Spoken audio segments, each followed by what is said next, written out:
어느 날 예수님의 제자들은 예수님이 기도하는 모습을 지켜보게 되었습니다. 예수님께서 기도하고 딱 일어서는데 굉장히 신비롭게 느꼈던 것 같아요. 그래서 제자들의 마음속에 예수님처럼 기도하고 싶다, 이런 영적인 기도의 갈망함, 기도의 갈증이 생기기 시작했습니다. 그래서 누가복음 11장에서는 예수님께 달려가서 예수님, 기도를 가르쳐 주세요 라고 부탁을 합니다. 그때 예수님이 정말 기도를 배우고 싶니? 그러면서 예수님께서 주기도를 우리에게 가르쳐 주었습니다. 정확히 말하면 이것은 주님의 기도가 아닙니다. 주님이 가르쳐 주신 기도고 우리의 기도고 제자들의 기도죠. 왜냐하면 주기도에 보면 우리의 죄를 용서하여 주시고라는 것은 예수님에게 적용되지 않죠. 예수님은 죄가 없으신 분이잖아요. 그래서 이 기도는 우리에게 필요한 기도입니다. 이렇게 기도하라, 예수님이 기도의 어떤 모범을 우리에게 보여주셨습니다. 여러분, 어린애가 배고프면 울면서 기도하는 그런 기도 아무나 할 수 있죠. 불이 나면 119 부르는 것처럼 급한 대로 하나님께 부르짖는 기도 누구나 합니다.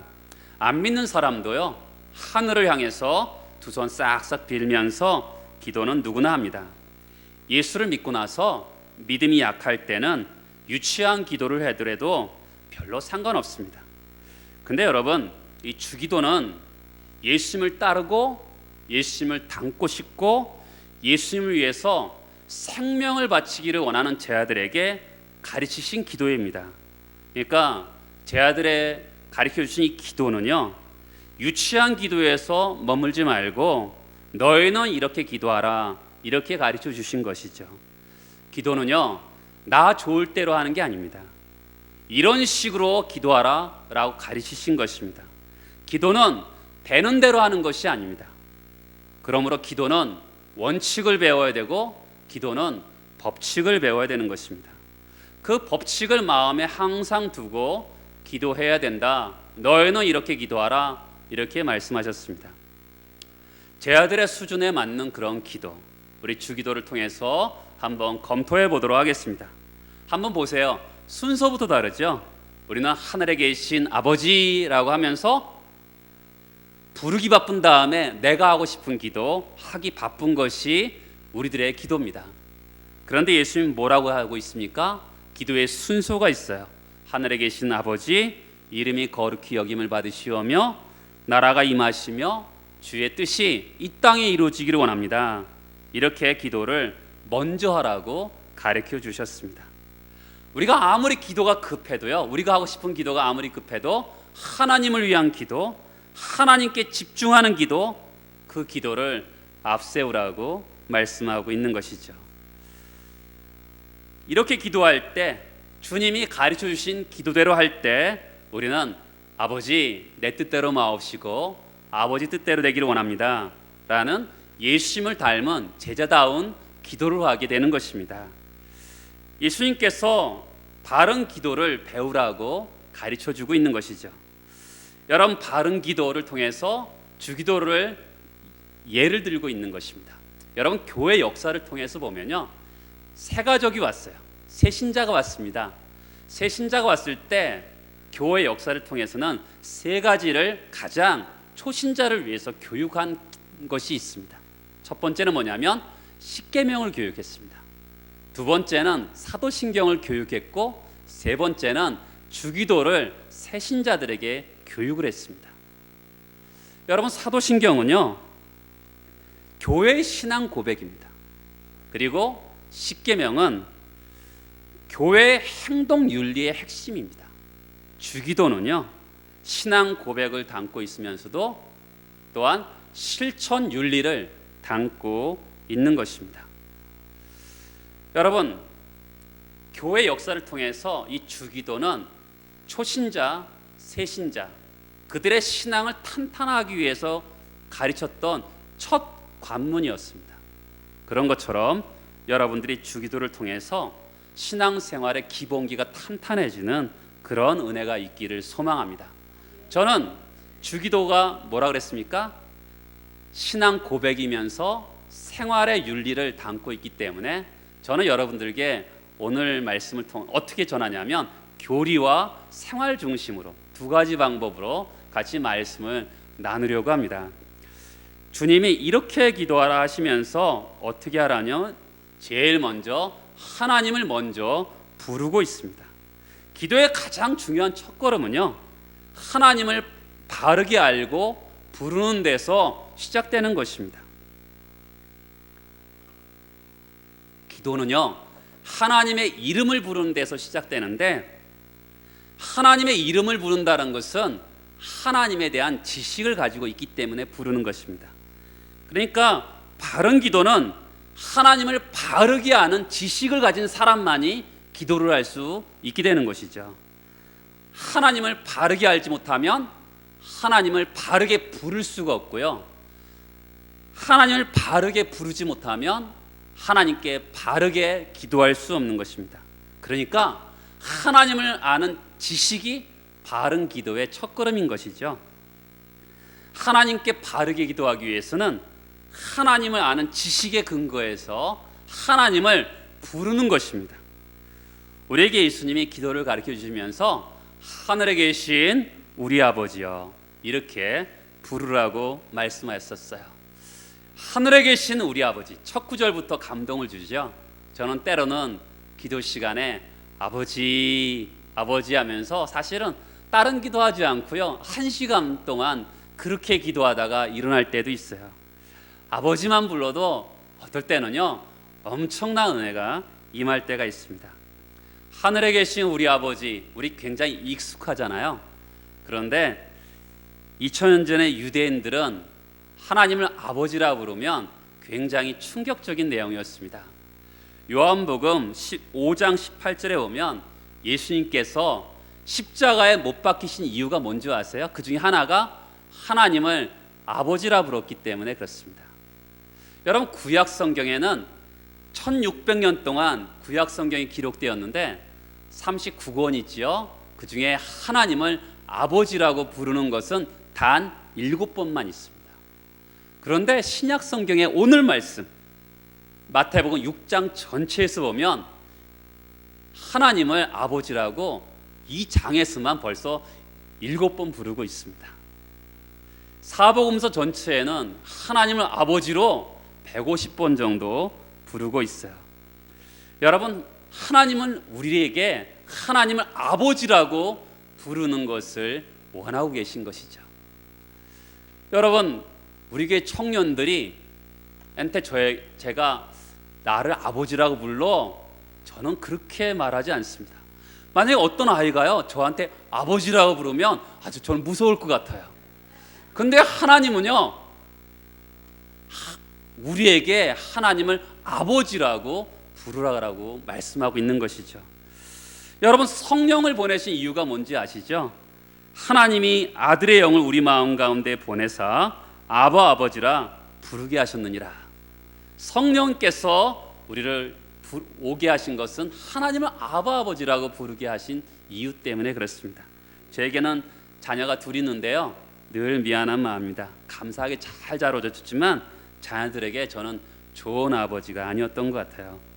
사실 어떻게 해야 저도 처음 아버지가 되어서 지금도 처음 아버지로 살아가고 있지만 어떻게 해야 될지 미숙해서 아이들에게 잘해주지 못한 것 같습니다. 그래도 아이들이 이렇게 행복하기를 바라는 것이 아버지의 마음이죠. 자녀들이 어떨 때는 자녀들을 위해서 목숨까지 바칠 수 있다, 그런 생각이 들 때도 있어요. 때로는 자녀들이 힘들게 할 때도 있어요. 그런데 그 아이가 없었으면 좋겠다, 이런 생각은 해본 적은 없습니다. 저를 향한 하나님의 마음도 그럴 것 같아요.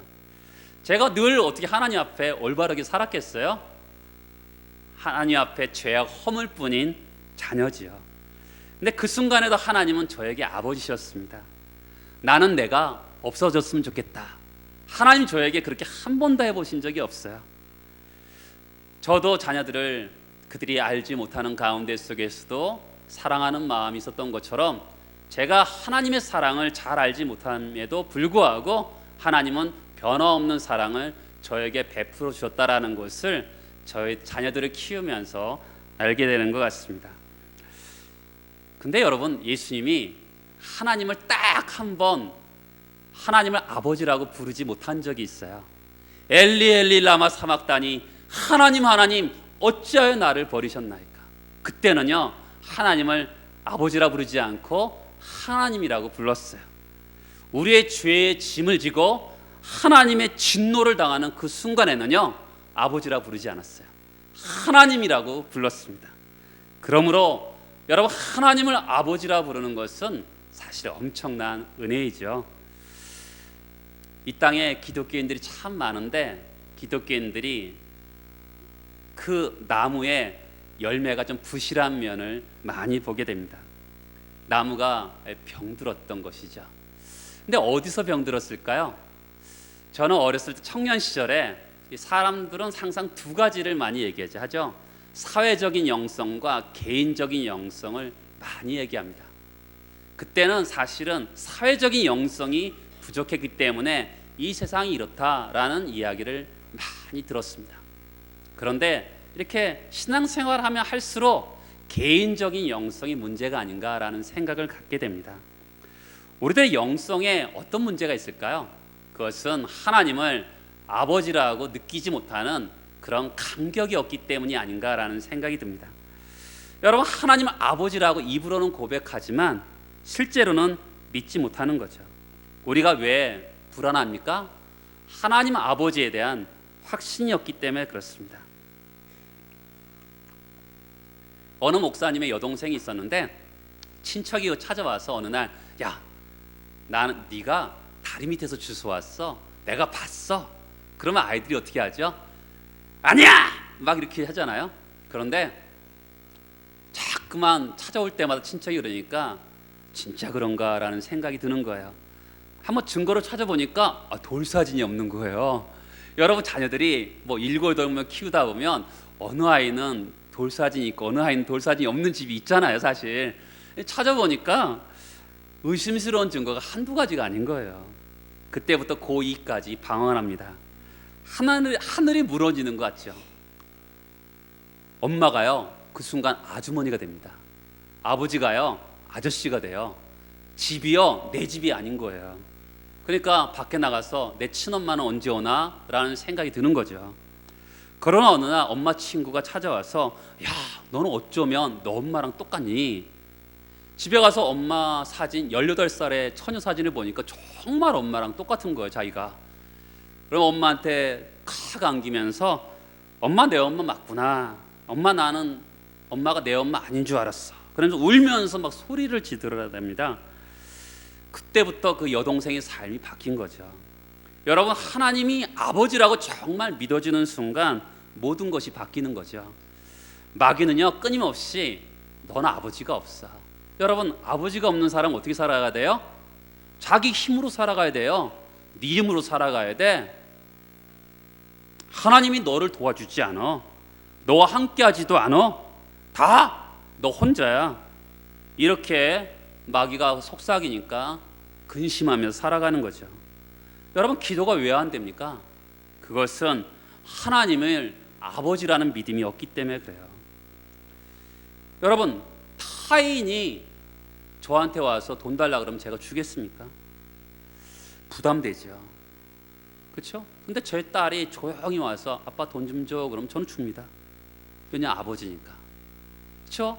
하나님을 아버지라고 느낀다면, 하나님이 타인이 아니라 아저씨가 아니라 아버지라 느낀다면 당연히 하나님께 구하는 것이 자연스럽겠죠. 주님은 하나님을 아버지라고 부르라고 하셨을 뿐만 아니라 우리 아버지라고 부르라고 했어요.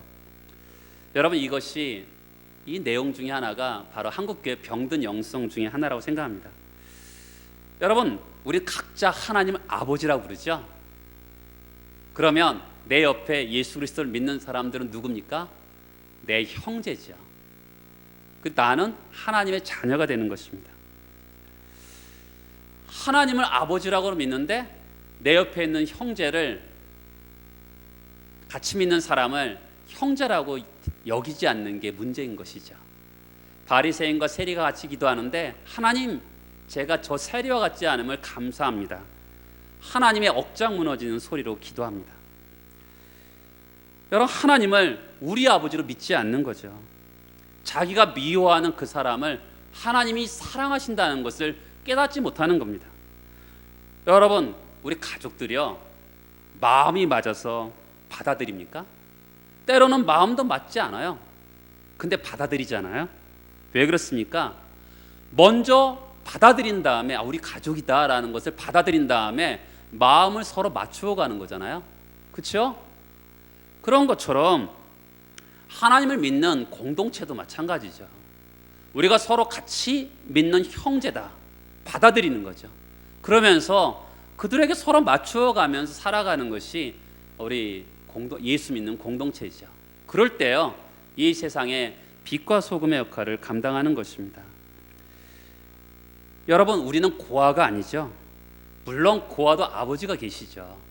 그런데 아버지와 함께하지 못하는 고아는요, 아버지란 존재는 힘도 되지 않고 위로도 되지 않는 그런 막연한 존재입니다.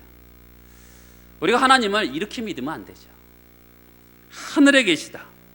그분은 그렇지만 지금도 우리와 함께 하시는 분이십니다. 여러분, 하나님을 아버지라고 고백하는데 어떤 분들은 아버지에 대한 인식이 별로 안 좋은 분이 있어요. 그렇죠? 우리 대부분 아버지들이 대부분 위험이 있고, 그래서 어렸을 때 굉장히 무섭게 했기 때문에 하나님 아버지 하면 별로, 하나님 소리는 좋은데 아버지라는 인식이 별로 안 좋은 분들이 있습니다. 여러분, 우리는 어떻게 만들어졌죠? 하나님의 형상으로 만들어졌습니다. 하나님 아버지라 그러지만 하나님은 하나님 형상으로 남자도 만드시고 여자도 만드셨어요. 그런 것을 봤을 때 하나님은 정확하게 남자이면서 또 여자이신 거죠. 그렇죠? 부성도 있고 모성도 있는 거 아니겠습니까? 그러니까 우리가 생각할 때 아버지에 대해서 인상이 별로 안 좋으신 분들은 하나님 어머니의 모성을 생각하면서 기도해도 되는 거예요. 그렇죠? 나를 너무 사랑하셨던 어머니를 생각하면서. 성경은 분명하게 하나님의 부성도 얘기하고 모성도 얘기합니다. 그럴 때 우리의 기도가 좀 더 진실해질 수 있게 되는 것이죠. 혹시 하나님 아버지라고 별로 이렇게 친밀함이 없는 분들은 성령께 도와달라고 기도하면 됩니다. 성령님 도와주세요. 그럴 때 성령 하나님께서 하나님 아버지와 친밀함을 주는 것이죠. 여러분, 아버지들 다 그러잖아요. 자녀들이 아빠 그러면 이 가슴이 울렁울렁합니다. 안 그렇습니까? 저는 정말 그렇습니다. 아이들한테 표현하지 않아서 그렇지 아이들이 아빠 그러면 너무너무 기분 좋아요. 사실은 그런 것처럼 하나님이 아버지 그러면 하나님 마음이 너무 기쁠 것 같아요. 그렇죠? 그럴 때 우리의 삶이 달라지는 것이죠. 하나님 아버지 그러면 내 마음이 평안하잖아요. 아버지 손을 잡고 가면 그 아이의 심정이 우리들의 마음이 기도할 때 심정인 것이죠. 여러분, 하나님을 아버지로, 근데 그분을 어떻게 표현합니까? 하늘에 계신 우리 아버지, 하늘에 계신 이 땅에 계신 아버지랑 비교하고 있어요. 성경은 하늘하면 세 가지로 표현하죠. 이 새들이 다니는 대기권의 하늘이 있죠. 두 번째는 해와 달과 별들이 있는 우주에 있는 하늘이 있어요. 그리고 세 번째는 사도 바울이 말하는 셋째 하늘, 천국이 있습니다. 하늘에 계신 우리 아버지를 하늘에 계시다라는 것은 인간을 초월해 계신 분이죠. 그리고 그분은 창조주로서 우리는 피조물이고 그분은 절대적으로 완전하신 분이라는 뜻을 가지고 있어요. 그 하늘 아버지는 어떤 분이실까요? 하늘 아버지는 우리를 잘 보살피는 분이세요. 여러분이 알고 있는 것보다 더 사랑하시고 여러분들을 보살피는 분이십니다. 시편 103편에 보면 아비가 자식을 불쌍히 여긴 같이 여호와께서 자기를 경외하는 자를 불쌍히 여기신다고 합니다. 광풍에 만난 제 아들이 하나님 우리를 돌보지 않습니까? 그렇게 외쳤던 것처럼 하나님이 나의 상처를 아시는가? 내가 겪는 이 어려움을 알고 계시는가? 라는 의문이 들 때가 참 많습니다. 그렇죠?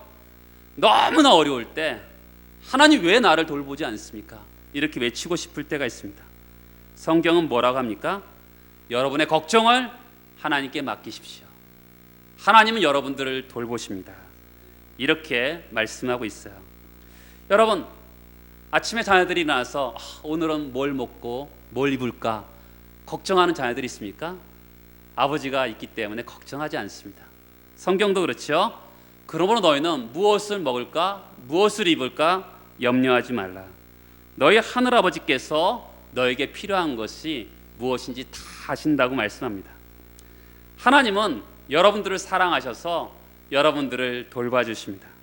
그러므로 언제나 신뢰할 수 있는 분이죠.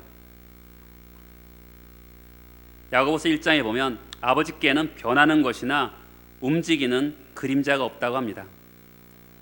세상 아버지들은 예측 불허죠. 날마다 달라요. 시간마다 다릅니다. 하루는 조용히 계시다가 다음 날은 화를 내고 고래고래 소리지죠. 어떤 날은요 그럴듯한 아빠입니다. 다음 날은 대책 없는 아빠죠. 일관성이 없어요. 그러니까 아이들이 불안합니다. 저도 그런 것 같아요. 뭐 시간마다 달라요. 보면 일관성이 없어요. 그러니까 아이들이 아빠를 대할 때 불안하죠. 아침에는 야 사랑한다 그랬다가 조금만 지나면 막 버럭버럭 소리 지르는 그 아빠. 얼마나 아이들이 불안하겠어요. 일관성이 없어요. 왜 그렇습니까? 아빠들은 자녀들이 어떻게 하느냐에 따라 그것을 보고 행동하거든요. 그러다 보면 잘해줄 때가 있는가 하면 공부를 하든지 뭘 잘하면 잘해주고 뭘 잘못하면 버럭버럭 화를 내죠. 근데 하나님은 일관성 있는 아버지시죠. 기분에 따라 달라지지 않습니다. 하나님은 일관성은 나에게 달려있지 않아요. 우리가 축 처져 있는 날이 있을 때 있잖아요. 근데 하나님은 불변하세요. 우리가 헤매고 있죠. 그러나 하나님은 불변하세요. 하나님은 우리와 상태랑 다 상관없어요. 우리는 신실하지 못해도 그분은 신실하십니다. 하나님은 흔들리지 않는 만세반석이시죠. 하나님은 언제나 변화 없이 우리를 대하십니다. 사랑으로 행동하시고요, 용서로 행동하세요, 은혜로 행동하세요. 불변하신 하나님이십니다. 어린 시절 아이들하고 약속을 합니다. 근데 부모들은 약속을 못 지킬 때가 있어요. 근데 하나님은 절대로 약속을 어기지 않습니다. 시인은 고백하지요. 한결같은 사랑을 베푸시는 하나님께서 나를 만나러 오실 것이다. 하나님은 변함이 없으세요. 그렇죠? 정말 그러신 것 같아요. 여러분, 하나님이 내가 잘못할 때는 사랑해 주셨다가 사랑하지 않고 내가 잘할 때만 사랑한다. 얼마나 힘들어요, 예수 믿기가. 그런데 내가 어떻게 하든 변화 없이 나를 사랑하시는 그 하나님, 신실하신 그 하나님을 믿는 거죠. 그러기에 하나님은 언제나 도와주십니다. 우리가 필요할 때마다 만나주세요. 조그만 저희 교회도 성도들이 저를 찾아올 때 약속하고 찾아오면 저도 편합니다. 근데 하나님은요, 여러 편에서 시간만 되면 언제나 하나님은 준비되어 계시죠. 하나님은 멀리 계신 분이 아니시죠. 가까이 계신 분이십니다. 아빠는요, 자녀들이 일어나기 전에 출근도 하고요, 자녀가 자고 있을 때 퇴근하기도 합니다. 간혹 집에 있으면 스마트폰에 푹 빠져 있기도 합니다. 자녀들이 말을 걸면 지금은 바빠, 피곤해, 그러면서 피하는 아버지죠.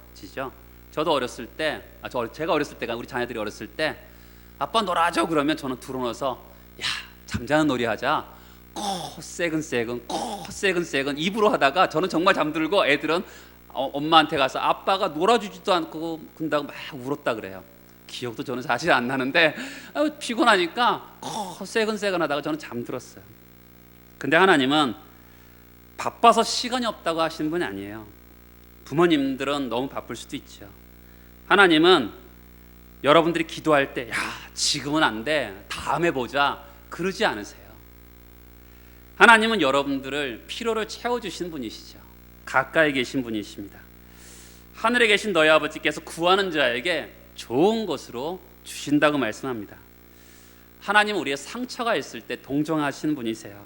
야, 뭐 그거가 갖고 그러냐? 밴드 하나 붙이고 웃으면 살아. 제발. 이렇게 말하는 분이 아니세요. 우리는 그렇잖아요. 뭐 그까짓 것 갖고 그래? 힘차게 살아. 이렇게 말을 하지만 하나님은 우리의 상처를 동정하시고 우리를 돕기를 원하시는 거죠. 여호와는 마음이 상한 자를 가까이 하시는 분이십니다. 하나님은 어떤 문제도 해결하실 수 있죠. 아무것도 그가 감당을 못할 것은 없어요. 이 땅의 아버지는 다르죠. 아무도 하늘에 계신 아버지를 이길 수 없고요. 아무것도 하나님의 뜻을 가로막을 것도 없어요. 아이들이 어릴 때 아버지는 전능하신 하나님과 비슷해요. 아빠는 모든 것을 할 수 있는 것 같아요. 근데 자라면서 그 신화가 벗겨지죠. 어느 날은 별 수 없는 아버지로 보이다가 어느 날부터는 측은한 아버지로 여겨지기도 합니다. 근데 하나님은 하늘 아버지는 전능하시죠. 우리가 온갖 구하는 것이나 생각하는 것에 더 넘치도록 주시는 분이시죠. 우리가 구하는 것이나 생각하는 것에 훨씬 넘치도록 주시는 분이시죠. 어떤 일이라도 야, 갑자기 부탁하면 어떡하니? 좀 시간을 다오. 이런 분이 아니세요. 하나님께서는 언제나 자녀들에게 필요할 것을 공급하시는 분이십니다. 하나님은 누구의 기도를 들어주세요? 하나님은 창조주시기 때문에 이 세상 모든 사람들의 기도를 들어주시기도 하죠. 창조주의 관점에서는 모두 다 하나님의 자녀죠. 그러나 구속의 관점에서는 예수를 믿는 사람이 하나님의 자녀죠. 그렇죠? 우리가 이 세상에서는 어떻게 이 세상에서 자녀가 됩니까? 딱 두 가지죠. 부모가 그 자녀를 낳든지 입양하든지 둘 중에 하나입니다. 마찬가지로 우리가 기독교에서도 우리가 거듭남을 통해서, 그렇죠? 우리가 새롭게 태어나잖아요. 그리고 그럼을 통해서 하나님 나라에 입양이 되는 거죠. 원래 우리는 마귀의 자녀잖아요. 그런데 예수 그리스도의 피의 권세로 말미암아 예수를 믿음을 통해서 하나님 나라에 입양이 되어서 하나님의 아들이 되는 거잖아요. 여러분, 그럴 때 하나님의 자녀가 됨을 통해서 우리가 기도하면 하나님이 응답하시는 것이죠.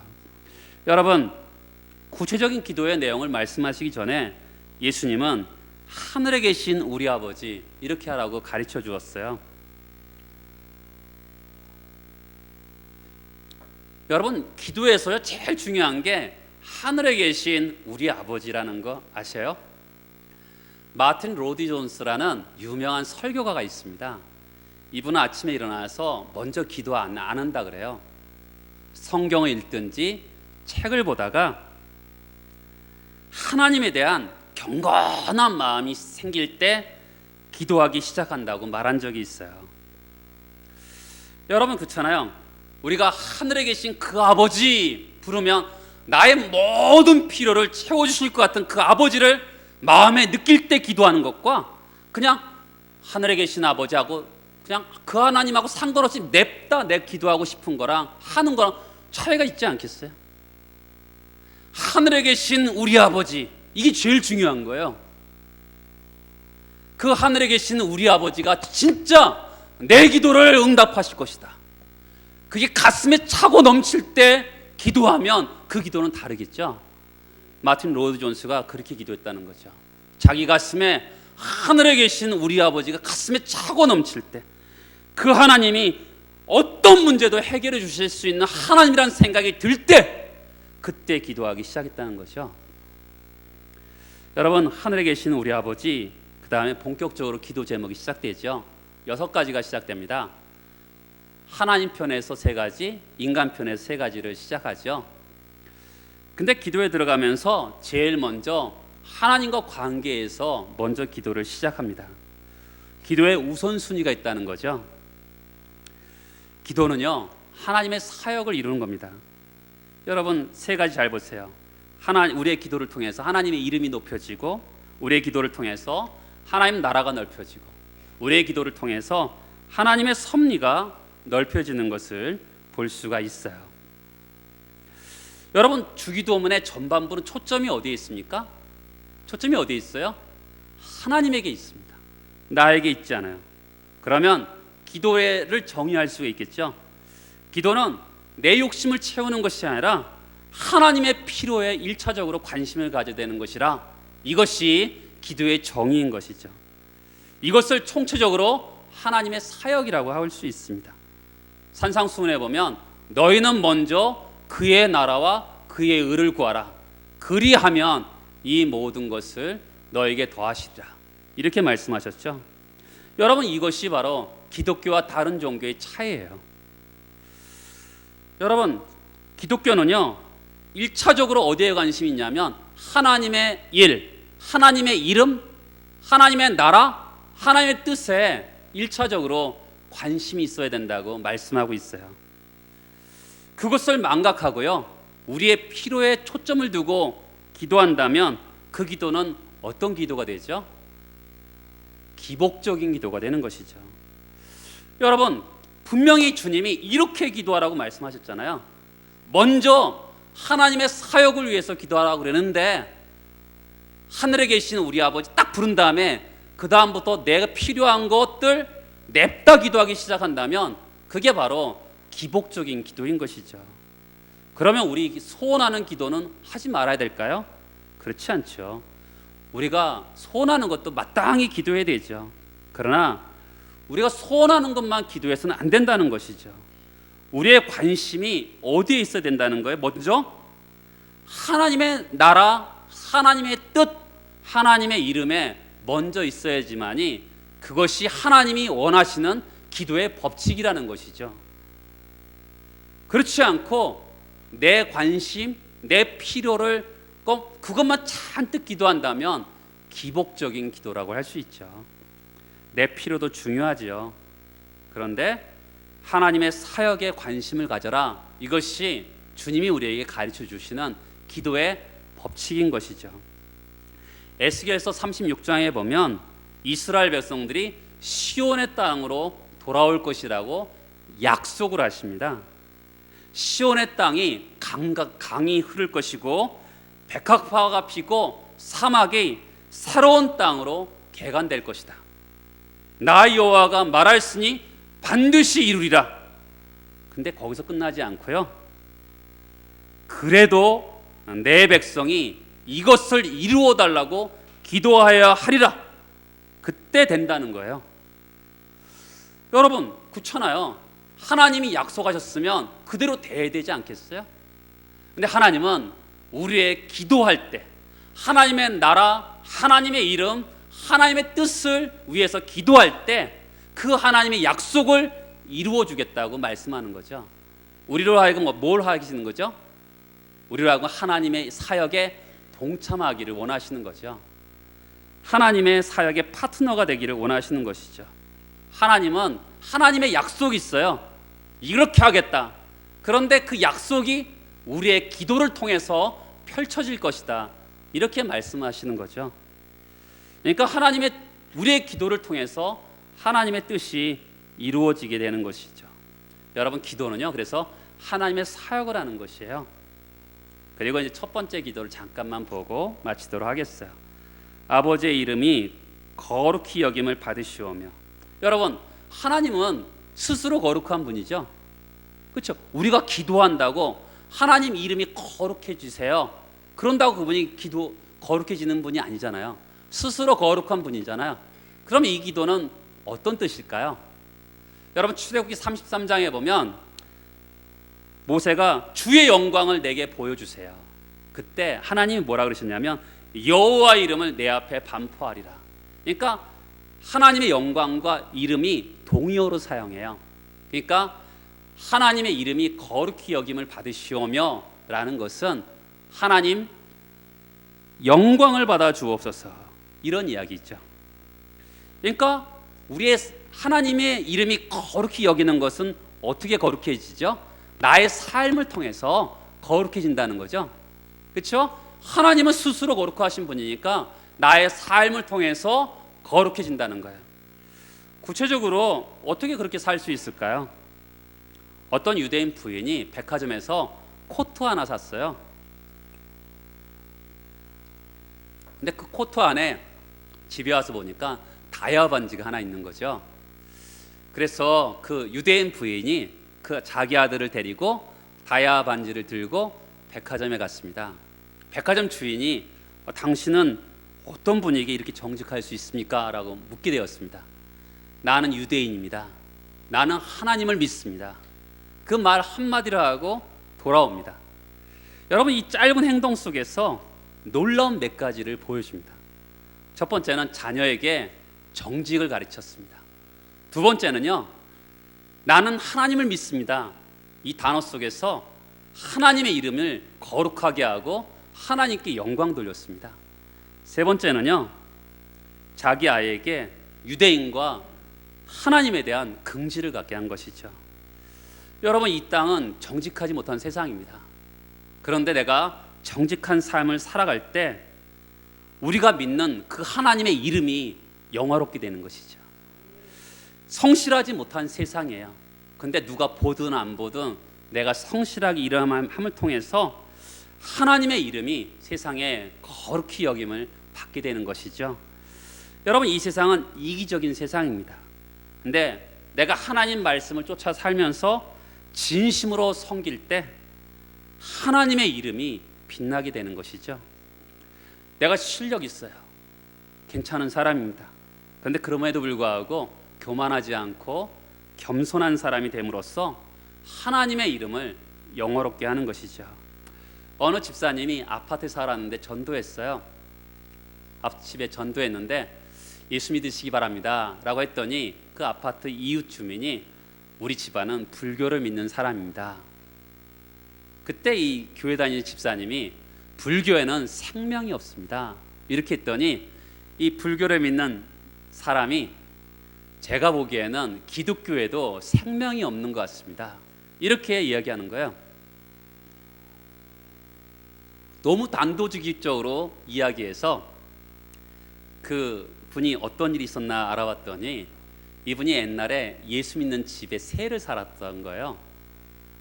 근데 그 주인이 예수 믿는 사람일 뿐만 아니라 교회에 중직을 맡은 사람인데 그 사람 때문에 상처를 많이 받은 거예요. 그래서 이 사람이 단도직입적으로 기독교에는 생명이 없는 것 같습니다 이렇게 한 것이죠. 저는요, 저 때문에 예수 믿지 않는 사람들이 실망하여서 예수 믿는 일을 포기하는 그러한 삶을 사는 사람이 되고 싶지 않아요.